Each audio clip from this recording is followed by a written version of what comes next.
startup founders who want to move to the US.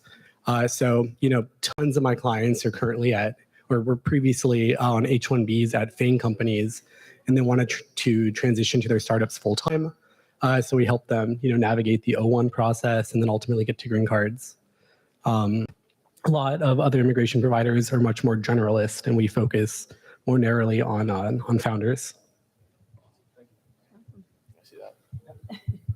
One other thing I'd add too on that is kind of the robustness of the product and kind of the synergies around different offerings around expansion and the payroll process. So it's kind of a comprehensive suite of moving people around to where they want to go, but then also facilitating the downstream processes of getting them their funds, creating a system of trust for paying them, and just kind of the collaboration of some of the different offerings that we have.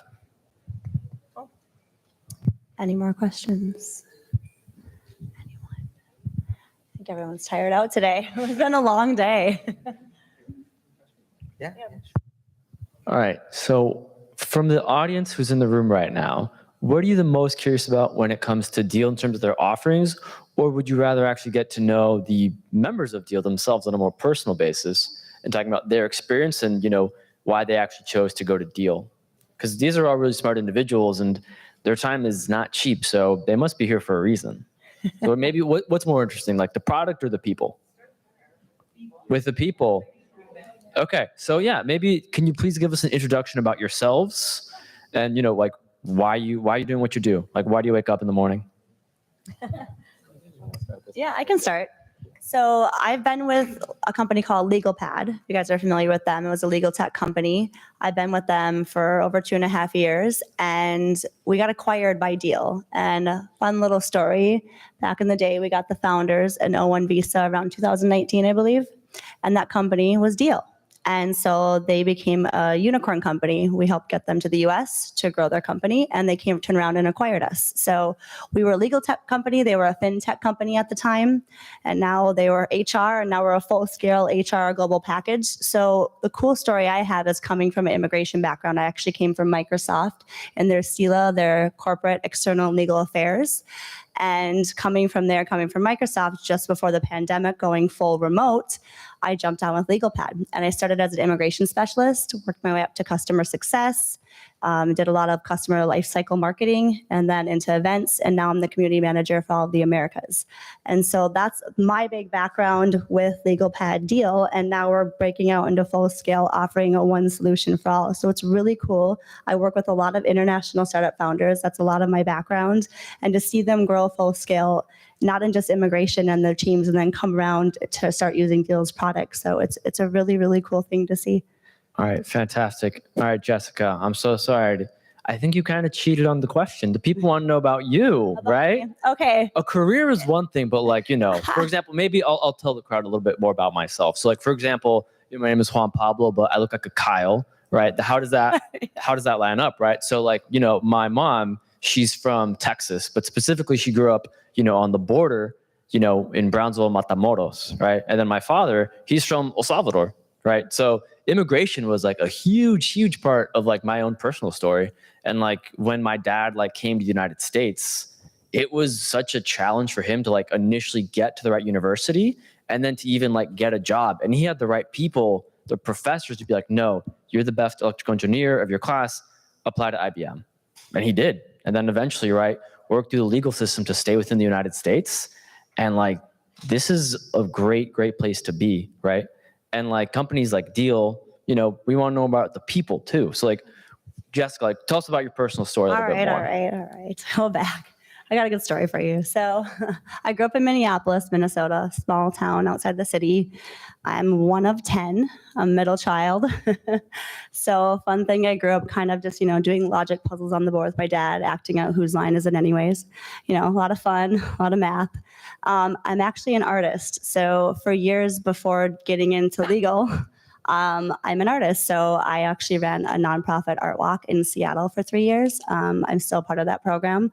So I work with a lot of people with art, with tech. It's very, very cool. So that's part of my passion. A little fun fact about me, and you wouldn't know right now looking at me, but a few months ago, I decided to go skiing in Minnesota, of all places, and I broke my back and my butt. So I actually am up here with a broken back.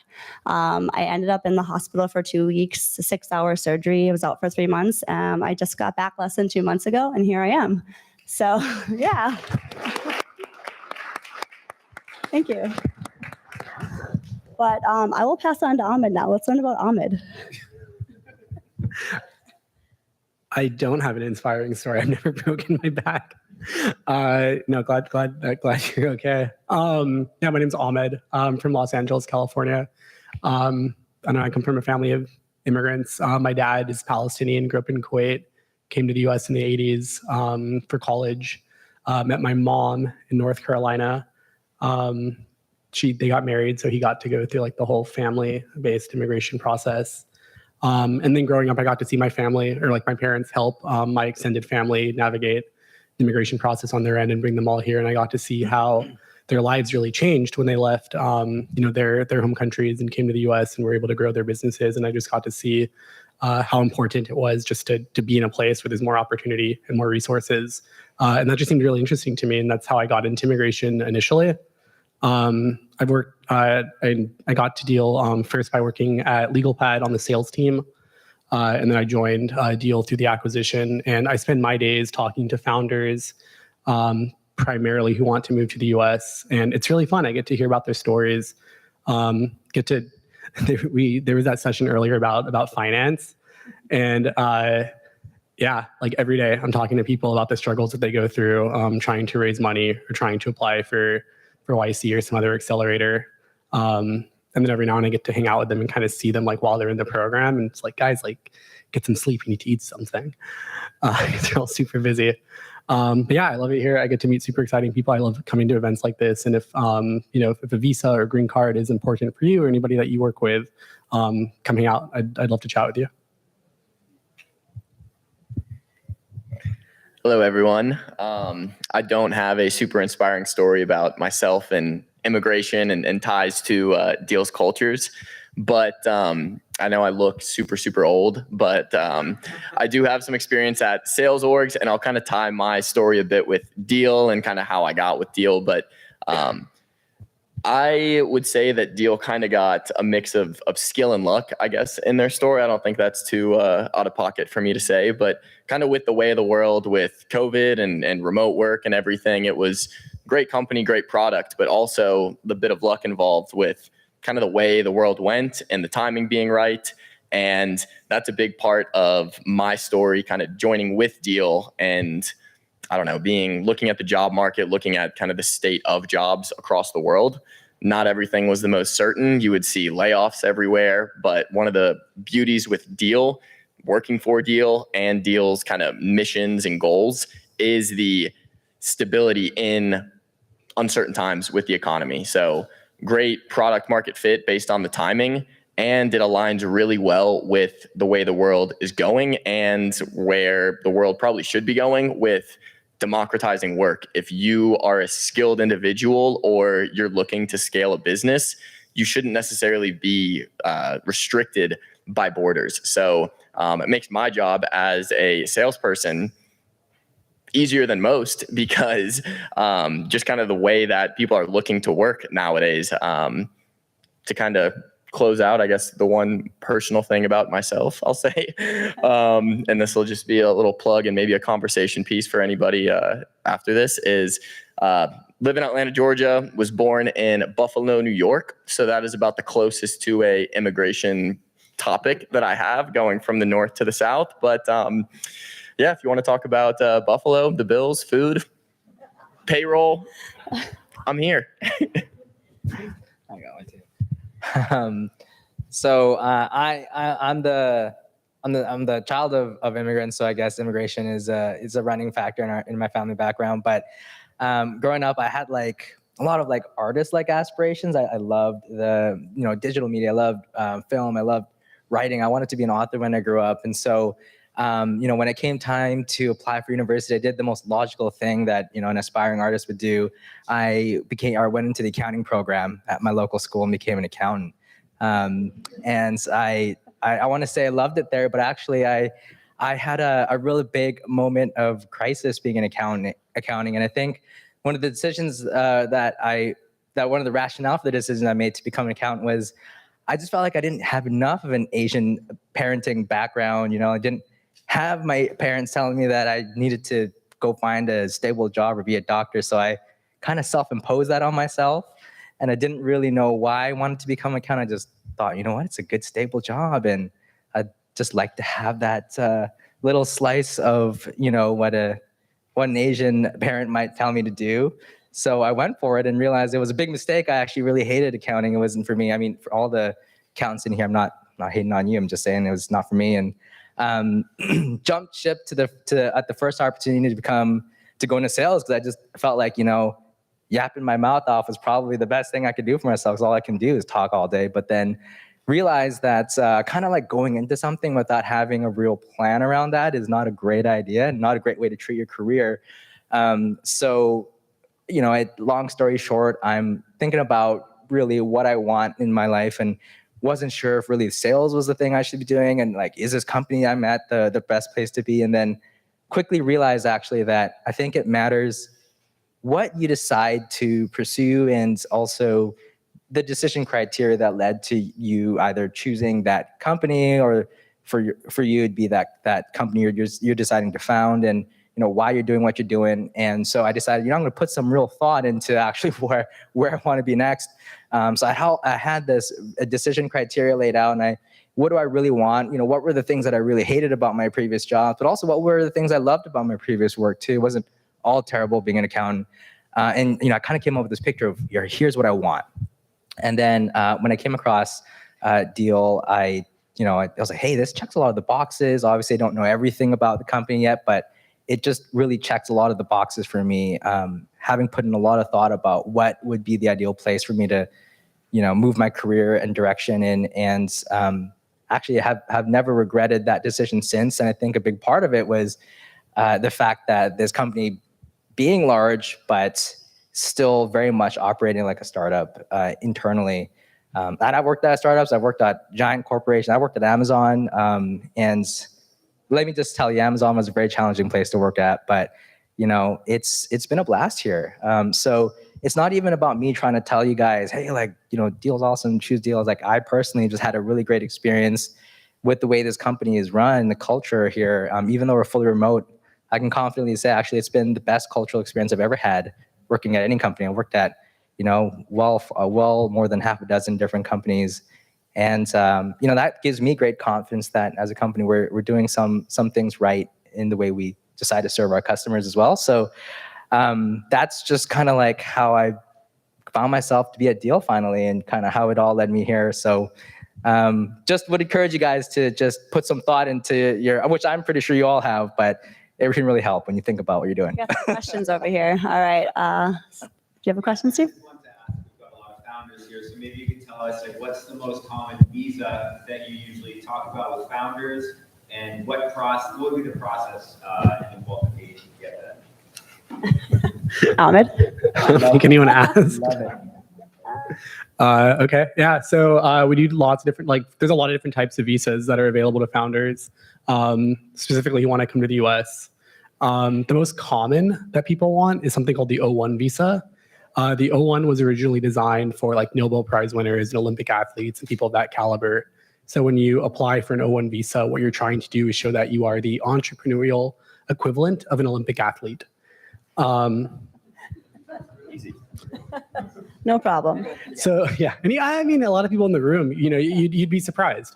So the way that the government assesses eligibility is they look at 8 criteria, and a successful petition satisfies at least 3 of them.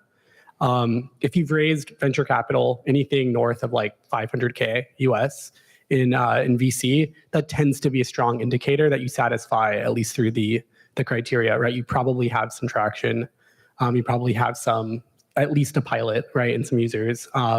If you hire a PR team and get some press out there with your name in it, that can really support your case. But founders tend to prefer the O1 visa because it's pretty fast. If you start the application process and file it today, you'll hear back from the government within 2 weeks. your initial visa is valid for 3 years. It can be renewed indefinitely.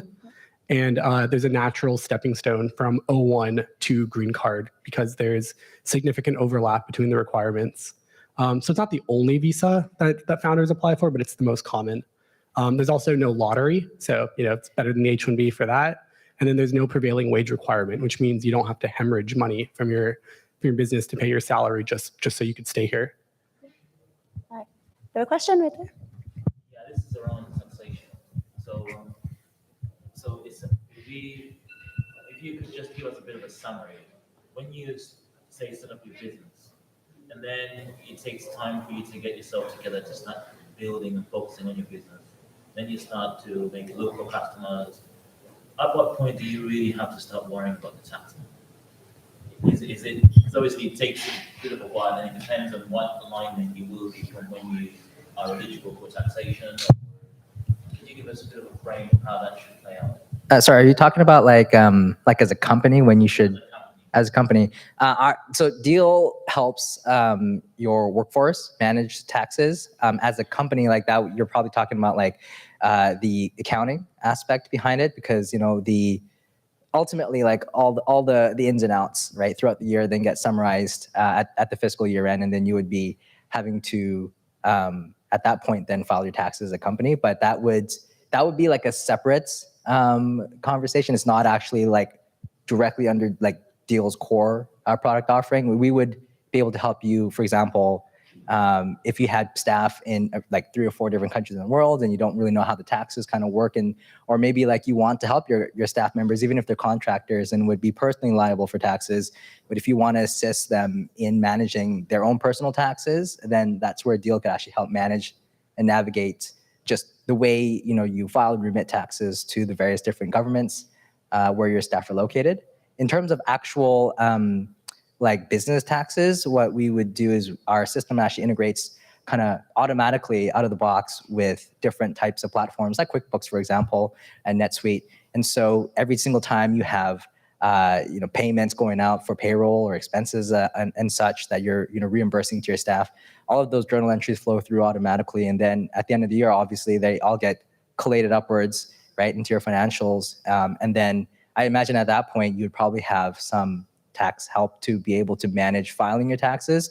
But I would my personal recommendation is always to look to file your taxes every year, even if there's absolutely zero activity. Because if you have a history of having filed your taxes, of course, then you can usually get access to more benefits, especially tax breaks or even loss carry forwards if you have a history of having filed taxes from like the first year that you have activities. So it's slightly not exactly like corporate taxation is not exactly under like Deel's core umbrella, but we definitely have actually a lot of tax partners we work with that can help companies file those taxes. So we can have a chat about that later if you like. And also, we integrate with platforms that help you kind of in that process of just keeping track of all your expenses, right? Payroll being one of the biggest line items in expenses for any company. So that's kind of where we would help corporations on a day-to-day basis. Daniel, any more questions? You right here. Can I hear an origin story to your main features? An origin story to our main features.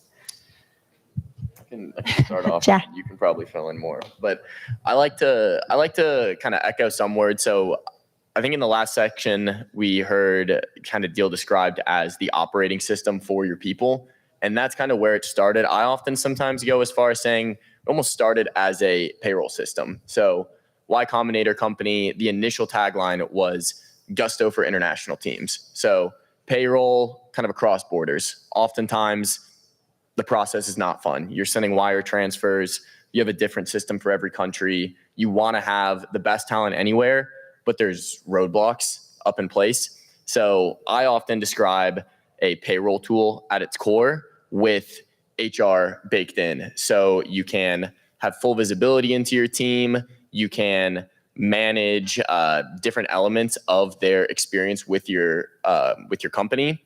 And then there is expansion capabilities as well. So if you're looking to you find great talent in another country, you don't know how to bring them on. There's flexibility in bringing them on as contractors and helping with some of the ins and outs of what's the minimum wage in this country? What are some specific like standards that this country has to make sure that that government isn't coming to me and saying, hey, you were supposed to do this, or they were supposed to be classified this way, and now you owe us money.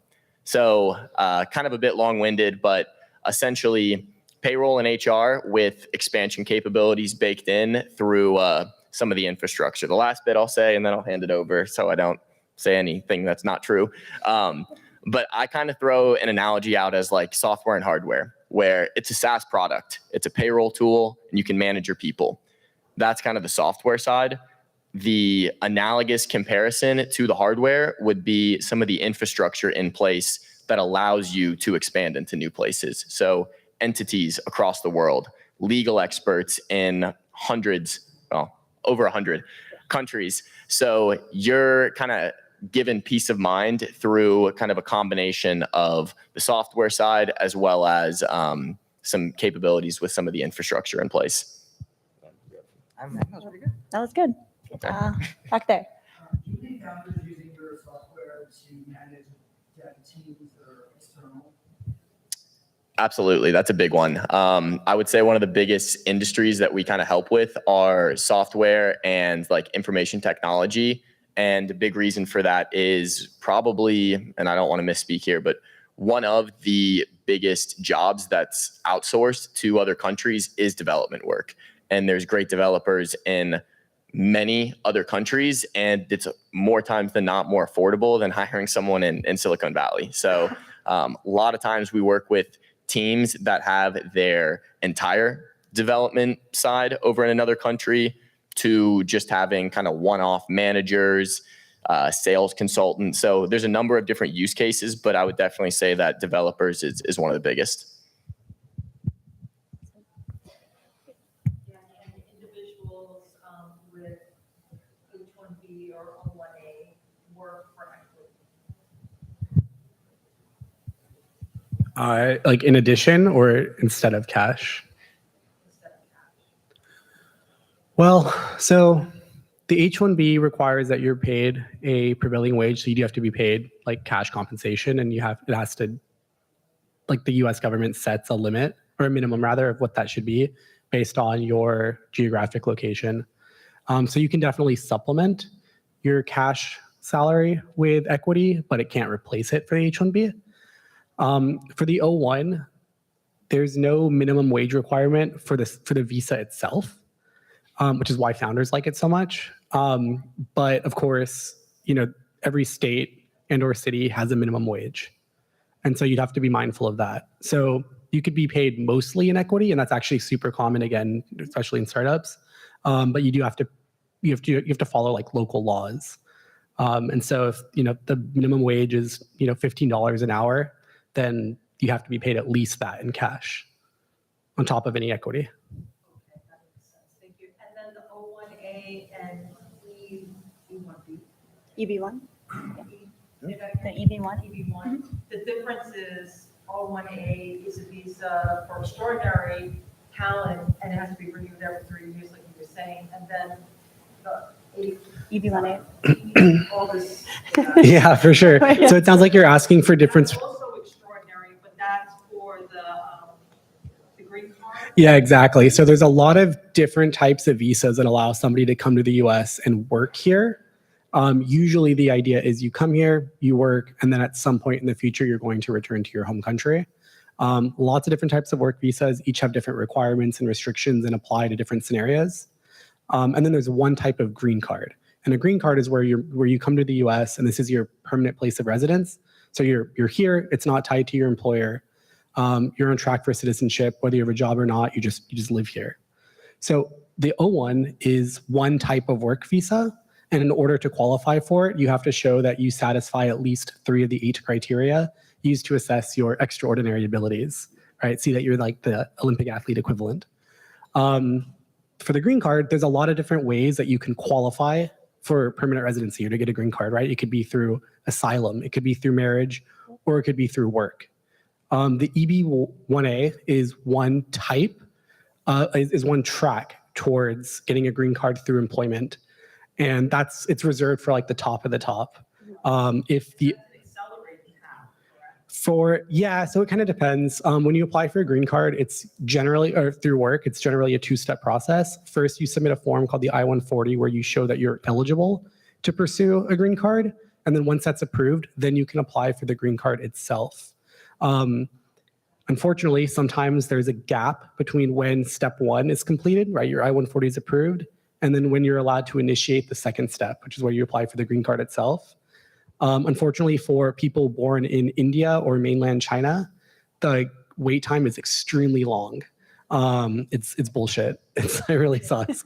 And there's no good reason for it except for it is what it is. That's the U.S. government policy for the wait. And so the EB1A tends to be significantly faster compared to other paths, specifically for people born in those two countries. And then as of like January or so of this year, there's been a bit of a backlog for another track, another very common path towards permanent residency called the EB2, where now for people born anywhere in the world, it's a minimum of like a 1.5 year gap between step one and step two. But then again, if you're born in India, it's like 10 plus years. Yeah. Yeah, so just to add to that, I host a biweekly workshop on all of our visas. So we talk about the O1 and the green card pass, specifically the EB1A and the EB2 and AW. So I host those biweekly for Deel Immigration. So I recommend that you jump on those, and I'm happy to share those links with you. But yeah, we'll go more in depth on all of that for you. Yeah, more questions? You. So I'm wondering, when it started, was there like a startup that made up of immigrants that were using Intuit or something, and then they're like, man, there's a lot of things missing. I want to make Deel. And so I'm just wondering how it all kind of started. That was a good question. Good. Sorry, so you're like talking about like the origin story of Deel? So the very high level story that I'm personally aware of is our two co-founders, Alex and Shuo. They actually met at MIT when they were doing their master's program and the grad program, and they're both immigrants, by the way. They're not they weren't born and raised in America. I think Shuo's from China and Alex was from France, and so for them, the whole immigration and being able to have companies hire the best people in the world, and the best people in the world not having to be limited by where they're born to determine where they should work, kind of was a very attractive idea for them, but there wasn't really any robust solution at the time really helping companies do this. So they literally just got together and decided they were going to actually build this platform out at the time, but it was really geared towards contractors mostly because in the beginning it's the most efficient way to hire people internationally. So I think in late 2018 or so is when they started to put this together. And then of course, as the company was being built out, they got accepted to YC as well. And then the pandemic hit. And so that was a huge kind of stimulus for companies now to go and hire abroad or leverage kind of remote working talent. And so that's when actually Deel kind of just scaled massively, was just the incredible amount of demand that was generated over the last 3 years.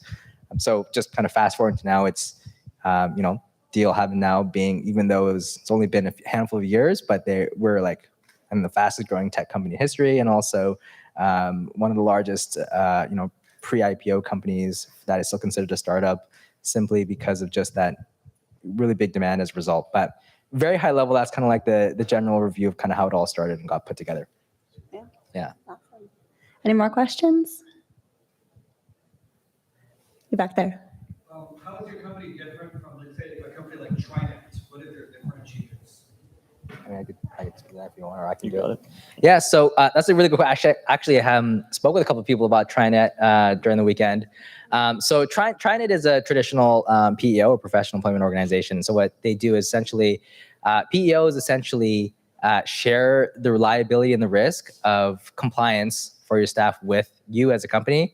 So if whether you're hiring staff and employing them through TriNet domestically in the US or if TriNet supports some of the other countries where you're looking to hire outside of the US. So that split would mean that if something were to happen, or if you had some kind of misclassification risk or whatnot, essentially you would be partially on the hook. But Deel, being an employer of record, is slightly different. So essentially, Deel actually will take on 100% of the liability for employees that you have either domestically or across the world. And EOR companies like Deel tend to actually have a far more robust focus on being able to seamlessly hire pretty much anywhere in the world, whereas companies like TriNet are more focused on providing payroll and HR support domestically. So that's kind of the major differences you'll see between the two. On that, so does that include like insurance under a C-level exec that may come from the platform? So sorry, I didn't catch that. The D and I see what you're saying. No, so the liability I'm speaking to is, for example, if you classified your staff as contractors, let's say, you had like 50 contractors on the payroll, but then they're split between state of California and the state of New York, and maybe they have different local labor laws on actually what constitutes a full-time employee versus a contractor. And then, for example, you found out, oh darn, actually the scope of work and just kind of the way we're paying them too, and all that kind of makes this look like it should have been a full-time employee, but we misclassified them. That means the state of California would come after you for all previous taxes, benefits, all the stuff that you should have been paying into. So there's a lot of also penalties you might incur. So that's the kind of liability we're talking about. Is we can help you avoid that for sure. But yeah. Any more questions? I do. Generally speaking, what's the difference between a W-2 employee and a C2C? I actually don't know what a C2C employee is. A W-2 is just a like a full-time employee of a company. 1099 would be a contractor. I'm not really sure. Have you heard of a C2C before? Sorry? You have to incorporate yourself.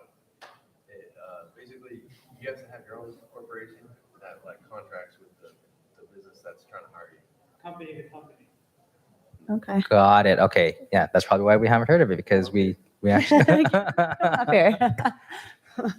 Happy to find answers for you, but I don't know if that's something that we help a lot of W-2s and 1099s.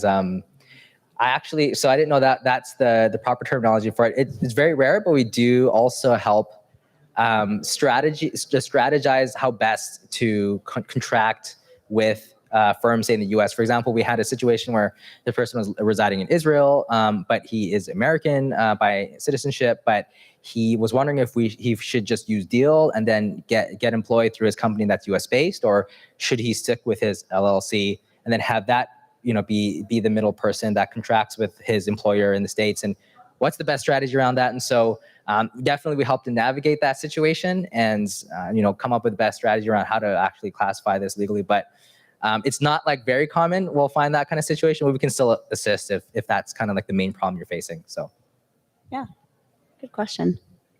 Any more questions? I think that's a wrap. Thank you so much. That was awesome, you guys. Yeah. All right. Fantastic. How'd you guys feel? It was good? Yeah. Awesome stuff. Thank you again so much for asking great questions. And now we're going to, I think, break for the day. Yeah. So yeah, thank you so much, Deel. Really Thank appreciate you. you guys.